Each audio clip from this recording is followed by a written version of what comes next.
तो आइए दोस्तों बात करते हैं बिहार विधानसभा चुनाव की अपडेट के बारे में। 243 विधानसभा सीटों में से किसकी बनेगी सरकार? बीजेपी, आरजेडी, जेडीयू, आईएनसी और अन्य में से। और आपको बता दें आरजेडी, जेडीयू और आईएनसी और अन्य पार्टी महागठबंधन में है। तो किस पार्टी की बनने वाली है सरकार 2025 के अंदर? आइए जानते हैं इस वीडियो में जनता सर्वे। इससे पहले आप ELS न्यूज चैनल पर पहली बार विजिट कर रहे हैं, इस पर आप पहली बार वीडियो देख रहे हैं ना, तो चैनल को सब्सक्राइब करके बेल आइकन जरूर दबाएगा ताकि हर लेटेस्ट ताजा अपडेट आपको मिलती रहे इसी तरह अपने फोन पर। बिहार की ओपिनियन पोल के बारे में बात करने से पहले आपको ले चलते हैं बिहार के ताजा अपडेट में बड़ी खबरों की तरफ। तो फटाफट से जान लेते हैं बिहार की हाल ही की चर्चाएं, हाल ही की अपडेट। तो पहली बड़ी खबर है 2025 के विधानसभा चुनाव में नीतीश का चेहरा ही क्यों चाहती है भाजपा? जानते हैं 5 बड़ी वजह। जी हाँ, बिहार की राजनीति में बीजेपी और जेडीयू के बीच संबंधों को लेकर बीते कुछ महीनों से काफी कुछ कहा गया है। हालांकि राजनीतिक गलियारे में कई कयास लगाए जाते हैं कि दोनों ही पार्टियों के बीच असहज स्थिति और जल्दी बिहार में सियासी भूचाल आ सकता है। और आगामी 2025 के विधानसभा चुनाव को लेकर भाजपा, जेडीयू, एनडीए गठबंधन में नीतीश कुमार के चेहरे पर इलेक्शन लड़ेगी। अच्छा, वहीं अगला अपडेट आ रहा है, बड़ी खबर है बिहार सरकार में 10 लाख युवाओं को मिलेगा रोजगार, महिलाओं के लिए बड़ा तोहफा। जी आपको बता दें बिहार में विधानसभा चुनाव 2025 के अंदर संपन्न होने जा रहे हैं और इसी साल 2023 के अंदर बजट पेश हुआ था। तो आपको बता दें बिहार में 10 लाख युवाओं को देगी रोजगार बिहार सरकार। और इसी बीच यूपीएससी और पीबीएससी की तैयारी के लिए महिलाओं को मिलेंगे 1,50,000 रुपए। और इसी बीच अगला अपडेट है तीसरी स्कीम है बिहार सरकार की तलाकशुदा महिलाओं को देगी सरकार 25,000 रुपए। बिहार सरकार ने ये ऐलान कर दिया है, चुनाव से पहले इन बातों पर गौर किया जाएगा। चलिए अगला अपडेट आ रहा है, बड़ी खबर है 2024 से नई 25 के चुनाव में भी बीजेपी को मिल गई नीतीश और तेजस्वी की काट। जी आपको बता दें लोकसभा चुनाव जैसे जैसे नजदीक आ रहे हैं ना, वैसे वैसे बिहार की राजनीतिक रंग दिखा रही है। और मुख्यमंत्री नीतीश कुमार की एनडीए छोड़कर महागठबंधन में जाने के बाद बीजेपी बिहार में बूते पर सत्ता में अपनी तैयारी कर रही है। और अगले साल लोकसभा चुनाव में 2025 में विधानसभा चुनाव भी है। और इसके मद्देनजर रखते हुए बीजेपी ने अपने संगठन में बड़ा बदलाव करते हुए हाल ही संजय कुमार जायसवाल को हटाकर सम्राट चौधरी को प्रदेश पार्टी की कमान सौंप दी। और कहा जा रहा है कि इसके जरिए बीजेपी ने महागठबंधन के खुशहाल वोट बैंकों के साथ उनको साधने की कोशिश की है और इसका फायदा 2024 के लोकसभा चुनाव में मिलेगा। मगर बीजेपी की नजर 2024 में नहीं बल्कि 2025 के बिहार विधानसभा चुनाव पर है। और सम्राट चौधरी के प्रदेश अध्यक्ष बनते ही बीजेपी को मुख्यमंत्री नीतीश कुमार और डिप्टी सीएम तेजस्वी यादव की काट मिल गई है। अच्छा, अगला अपडेट आ रहा, बड़ी खबर है कहा जा रहा है कि 2025 तक नहीं चलेगा महागठबंधन, जेडीयू आरजेडी के बीच खींचातान, प्रशांत किशोर का बड़ा फैसला। जी हाँ, बिहार महागठबंधन जेडीयू और आरजेडी के बीच जारी खींचातान पर चुनावी रणनीतिकार प्रशांत किशोर ने बताया और दावा किया कि पीके ने कहा 2025 के विधानसभा चुनाव तक महागठबंधन नहीं चलने वाला है। और बिहार में अभी तक 7 दलों का गठबंधन जारी है और इन सभी को साथ चलना लगभग नामुमकिन है। राइट, तो अगली बड़ी खबर है बिहार विधानसभा चुनाव में 50 से ज्यादा सीटों पर चुनाव लड़ेंगे ओवैसी। जी हाँ, AIMIM के सुप्रीमो सांसद असदुद्दीन ओवैसी उन्होंने कहा कि पिछली बार हम बिहार में कम सीटों पर चुनाव लड़े हैं, ये हमारी भूल थी। इस बार विधानसभा चुनाव असेंबली इलेक्शन की 50 सीटों पर चुनाव लड़ने जा रहे हैं और लोकसभा में कई सीटों पर अपने प्रत्याशी उतारेंगे। और ओवैसी ने लोकसभा चुनाव 2024 को लेकर अपनी योजनाओं का खुलासा किया है। उन्होंने कहा कि पार्टी इस बार सिर्फ किशनगंज लोकसभा चुनाव से ही नहीं लड़ेगी बल्कि अन्य सीटों पर उम्मीदवारों को खड़े करेगी। हालांकि उन्होंने सीटों की संख्या और क्षेत्र को जानकारी नहीं दी है। ओवैसी ने कहा कि पार्टी बिहार की सियासत में भूमिका निभाएगी। अच्छा, तो फिर आपको बिहार की मुख्य अपडेट बड़ी खबरें जानने को मिल गई होगी। तो चलिए बात करते हैं, आपको ले चलते हैं बिहार विधानसभा चुनाव के ओपिनियन पोल के बारे में। 243 विधानसभा सीटों में से किसकी बनेगी सरकार? तो आइए बात करते हैं। इससे पहले चैनल को सब्सक्राइब करके बेल आइकन जरूर दबाएगा और आप किस पार्टी को सपोर्ट करते हैं उस पार्टी का नाम नीचे कमेंट्स में अवश्य दीजिएगा और आप कहां से हैं। तो चलिए बात करते हैं बिहार राज्य के चंपारण जिले की 9 विधानसभा सीटों में से बीजेपी खाते में 5 सीट जा सकती है और आरजेडी खाते में 3 सीटें और जेडीयू खाते में 1 सीट और एनसी खाते में 0 और अन्य पार्टी खाते में 0 विधानसभा सीट जा सकती है। इसी के साथ बात करते हैं पश्चिमी चंपारण की 12 विधानसभा सीटों में से बीजेपी खाते में 6 विधानसभा सीट जा सकती है और आरजेडी खाते में 0 सीट और जेडीयू खाते में 2 सीटें और आईएनसी खाते में 0 और अन्य पार्टी खाते में 0 विधानसभा सीट जा सकती है। इसी के साथ बात की जाए श्योहार की 1 विधानसभा सीट में से बीजेपी खाते में 0 सीट जा सकती है और आरजेडी खाते में भी 0 और जेडीयू खाते में 0 और आईएनसी खाते में भी 0 विधानसभा सीट जा सकती है और अन्य पार्टी खाते में भी 0 सीट जा सकती है। इसी के साथ बात कर ली हमने बिहार की 243 विधानसभा सीटों में से बात कर ली हमने 22 सीटों की। तो ओपिनियन पोल आपके सामने स्क्रीन पर दिखाई दे रहा है। तो बीजेपी खाते में 11 विधानसभा सीट जा सकती है और आरजेडी खाते में 8 सीटें और जेडीयू खाते में 3 विधानसभा सीट जा सकती है और आईएनसी खाते में 0 और अन्य पार्टी खाते में 0 विधानसभा सीट जा सकती है। इसी के साथ चर्चा करते हैं अगले जिले सीतामढ़ी की 8 विधानसभा सीटों में से बीजेपी खाते में 5 सीटें जा सकती है और आरजेडी खाते में 2 सीटें और जेडीयू खाते में 1 सीट और आईएनसी खाते में 0 और अन्य पार्टी खाते में 0 विधानसभा सीट जा सकती है। इसी के साथ बात करते हैं मधुबनी की 10 विधानसभा सीटों में से बीजेपी खाते में 6 सीटें जा सकती है और आरजेडी खाते में 3 सीटें और जेडीयू खाते में 1 सीट और आईएनसी खाते में 0 और अन्य पार्टी खाते में 0 विधानसभा सीट जा सकती है। इसी के साथ बात की जाए सुपौल जिले की 5 विधानसभा सीटों में से बीजेपी खाते में 3 सीटें जा सकती है और आरजेडी खाते में 2 सीटें, बाकी जेडीयू, आईएनसी और अन्य पार्टी खाते में 0 विधानसभा सीट जा सकती है। इसी के साथ उन्होंने बात कर ली है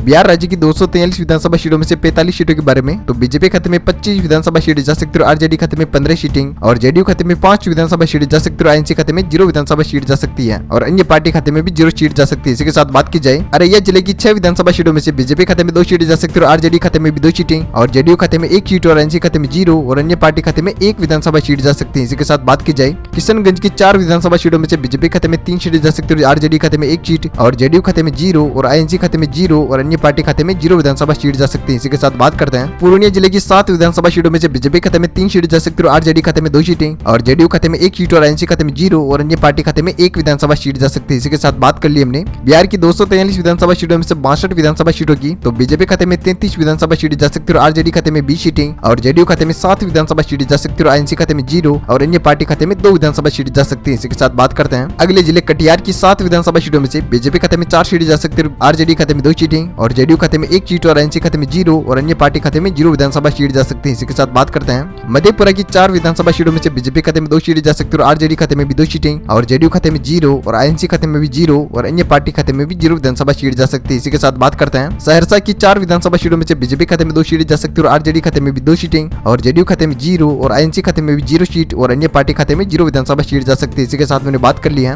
बिहार की 243 विधानसभा सीटों में से 77 सीटों के बारे में, तो बीजेपी खाते में 41 विधानसभा सीटें जा सकती है, आरजेडी खाते में 26 सीटें और जेडीयू खाते में 8 विधानसभा सीटें जा सकती हैं और आईएनसी खाते में 0 और अन्य पार्टी खाते में 2 विधानसभा सीटें जा सकती है। इसी के साथ बात करते हैं अगले जिले दरभंगा की 10 विधानसभा सीटों में से बीजेपी खाते में 6 विधानसभा सीटें जा सकती है, आरजेडी खाते में 3 सीटें और जेडीयू खाते में 1 सीट और आईएनसी खाते में 0 और अन्य पार्टी खाते में 0 विधानसभा सीट जा सकती है। इसी के साथ बात करते हैं मुजफ्फरपुर की 11 विधानसभा सीटों में से बीजेपी खाते में 4 सीटें जा सकती है, आरजेडी खाते में 4 सीटें और जेडीयू खाते में 2 विधानसभा सीटें जा सकती है और आईएनसी खाते में 1 सीट और अन्य पार्टी खाते में 0 विधानसभा सीट जा सकती है। इसी के साथ बात करते हैं गोपालगंज की 6 विधानसभा सीटों में से बीजेपी खाते में 3 सीटें जा सकती है, आरजेडी खाते में भी 3 सीटें और जेडीयू खाते में 0 सीट और आईएनसी खाते में भी 0 और अन्य पार्टी खाते में भी 0 विधानसभा सीट जा सकती है। इसी के साथ हमने बात कर ली है बिहार की 243 विधानसभा सीटों में से 104 सीटों के बारे में, तो बीजेपी खाते में 54 विधानसभा सीटें जा सकती है, आरजेडी खाते में 36 सीटें और जेडीयू खाते में 11 विधानसभा सीटें जा सकती है, आईएनसी खाते में 1 सीट और अन्य पार्टी खाते में 2 विधानसभा सीटें जा सकती है। इसी के साथ बात करते हैं अगले जिले सीवान की 8 विधानसभा सीटों में से बीजेपी खाते में 3 सीटें जा सकती है, आरजेडी खाते में 4 सीटें और जेडीयू खाते में 1 सीट और आईएनसी खाते में 0 और अन्य पार्टी खाते में 0 विधानसभा सीट जा सकती है। इसी के साथ बात करते हैं सरण की 10 विधानसभा सीटों में से बीजेपी खाते में 2 सीटें जा सकती है, आरजेडी खाते में 5 सीटें और जेडीयू खाते में 2 सीटें और आईएनसी खाते में 1 सीट और अन्य पार्टी खाते में 0 विधानसभा सीट जा सकती है। इसी के साथ बात करते हैं वैशाली की 8 विधानसभा सीटों में से बीजेपी खाते में 5 सीटें जा सकती है, आरजेडी खाते में 3 सीटें और जेडीयू खाते में 0 सीट और आईएनसी खाते में 0 और अन्य पार्टी खाते में 0 विधानसभा सीट जा सकती है। इसी के साथ बात कर ली हमने बिहार की 243 विधानसभा सीटों में से 130 सीटों के बारे में,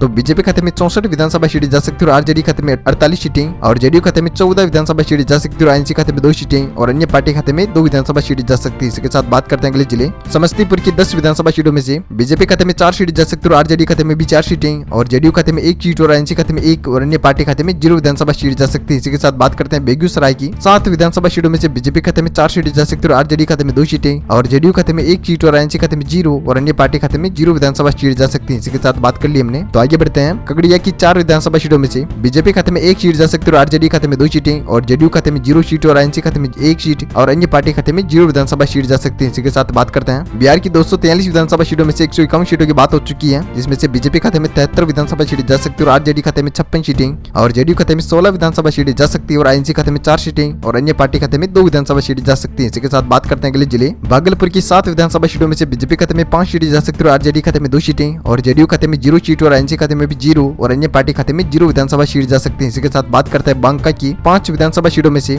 बीजेपी खाते में 3 सीटें जा सकती है, आरजेडी खाते में 1 सीट और जेडीयू खाते में 1 और आईएनसी खाते में 0 और अन्य पार्टी खाते में 0 विधानसभा सीट जा सकते हैं। इसी के साथ बात करते हैं मुंगेर की 3 विधानसभा सीटों में से बीजेपी खाते में 2 सीटें जा सकती है, आरजेडी खाते में 1 सीट और जेडीयू खाते में 0 और आईएनसी खाते में 0 और अन्य पार्टी खाते में 0 विधानसभा सीट जा सकती है। इसी के साथ बात करते हैं बिहार की 243 विधानसभा सीटों में से 167 सीटों की हमने बात कर ली है, जिनमें से बीजेपी खाते में 83 विधानसभा सीटें जा सकती है, आरजेडी खाते में 60 विधानसभा सीटें जा सकती है और जेडीयू खाते में 17 सीटें जा सकती है, आईएनसी खाते में 4 सीटें और अन्य पार्टी खाते में 2 विधानसभा सीटें जा सकती है। इसी के साथ बात करते हैं अगले जिले लखीसराय की 2 विधानसभा सीटों में से बीजेपी खाते में 2 सीटें जा सकती है, आरजेडी खाते में 0 और जेडीयू आईएनसी अन्य पार्टी खाते में भी 0 विधानसभा सीट जा सकती है। इसी के साथ बात की जाए शेखरपुरा की 2 विधानसभा सीटों में से बीजेपी खाते में 1 सीट जा सकती है, आरजेडी खाते में 1 सीट और जेडीयू खाते में 0 और आईएनसी खाते में 0 और अन्य पार्टी खाते में 0 विधानसभा सीट जा सकती है। इसी के साथ बात करते हैं नालंदा जिले की 7 विधानसभा सीटों में से बीजेपी खाते में 4 सीटें जा सकती है, आरजेडी खाते में 2 सीटें और जेडीयू खाते में 1 सीट और आईएनसी खाते में 0 और अन्य पार्टी खाते में 0 विधानसभा सीट जा सकती है। इसी के साथ बात कर ली हमने बिहार की 243 विधानसभा सीटों में से 177 सीटों के बारे में, तो बीजेपी खाते में 90 विधानसभा सीटें जा सकती है, आरजेडी खाते में 63 सीटें और जेडीयू खाते में 18 विधानसभा सीटें जा सकती है, आईएनसी खाते में 4 सीटें और अन्य पार्टी खाते में में 2 विधानसभा सीट जा सकती है। इसी के साथ बात करते हैं अगले जिले पटना की 14 विधानसभा सीटों में से बीजेपी खाते में 7 विधानसभा सीट जा सकती है और आरजेडी खाते में 5 सीटें और जेडीयू खाते में 2 सीटें जा सकती है और आईएनसी खाते में 0 और अन्य पार्टी खाते में 0 विधानसभा सीट जा सकती है। इसी के साथ बात की जाए भोजपुर की 7 विधानसभा सीटों में से बीजेपी खाते में 4 सीटें जा सकती है और आरजेडी खाते में 2 सीटें और जेडीयू खाते में 1 सीट और आईएनसी खाते में 0 और अन्य पार्टी खाते में 0 विधानसभा सीट जा सकती है। इसी के साथ बात की जाए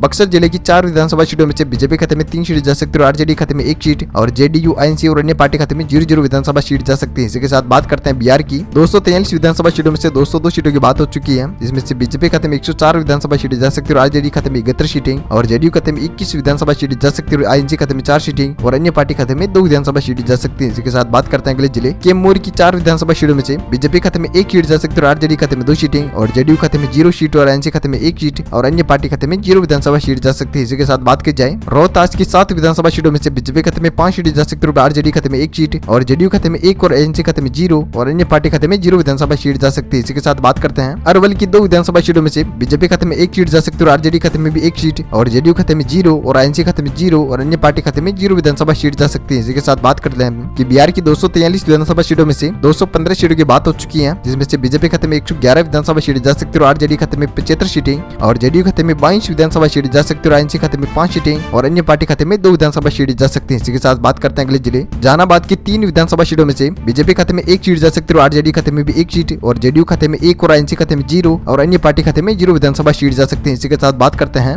औरंगाबाद की 6 विधानसभा सीटों में से ओपिनियन पोल है, बीजेपी खाते में 1 विधानसभा सीट जा सकती है और आरजेडी खाते में 4 सीटें और जेडीयू खाते में 1 और आईएनसी खाते में 0 और अन्य पार्टी खाते में 0 विधानसभा सीट जा सकती है। इसी के साथ बात करते हैं लास्ट फाइनल गया की 10 विधानसभा सीटों में से बीजेपी खाते में 7 सीटें जा सकती है और आरजेडी खाते में 2 सीटें और जेडीयू खाते में 1 सीट और आईएनसी खाते में 0 और अन्य पार्टी खाते में 0 विधानसभा सीट जा सकती है। इसी के साथ हमने बात कर लिया बिहार की 243 विधानसभा सीटों में से 234 सीटों के बारे में बात हो चुकी है, जिसमें से बीजेपी खाते में 120 विधानसभा सीटें जा सकती है और आरजेडी खाते में 42 सीटें और जेडीयू खाते में 25 विधानसभा सीटें जा सकती है और आईएनसी खाते में 5 सीटें और अन्य पार्टी खाते में 2 विधानसभा सीटें जा सकती है। इसी के साथ बात करते हैं अगले जिले नवादा की 5 विधानसभा सीटों में से बीजेपी खाते में 3 सीटें जा सकती है और आरजेडी खाते में 1 सीट और जेडीयू खाते में 1 और आईएनसी खाते में 0 और अन्य पार्टी खाते में 0 विधानसभा सीट जा सकती है। इसी के साथ बात करते हैं जमुई की 4 विधानसभा सीटों में से बीजेपी खाते में 2 सीटें जा सकती है और आरजेडी खाते में 1 सीट और जेडीयू खाते में 0 और आईएनसी खाते में 1 और अन्य पार्टी खाते में 0 विधानसभा सीट जा सकती है। इसी के साथ बात हो चुकी है बिहार की 243 विधानसभा सीटों में से 243 सीटों की, जिसमें से ओपिनियन पोल है बीजेपी खाते में 125 विधानसभा सीटें जा सकती है और आरजेडी खाते में 84 विधानसभा सीटें जा सकती है और जेडीयू खाते में 26 सीटें और आईएनसी खाते में 6 सीटें और अन्य पार्टी खाते में 2 विधानसभा सीटें जा सकती है। इसी के साथ बिहार का ओपिनियन पोल यहीं पर होता है समाप्त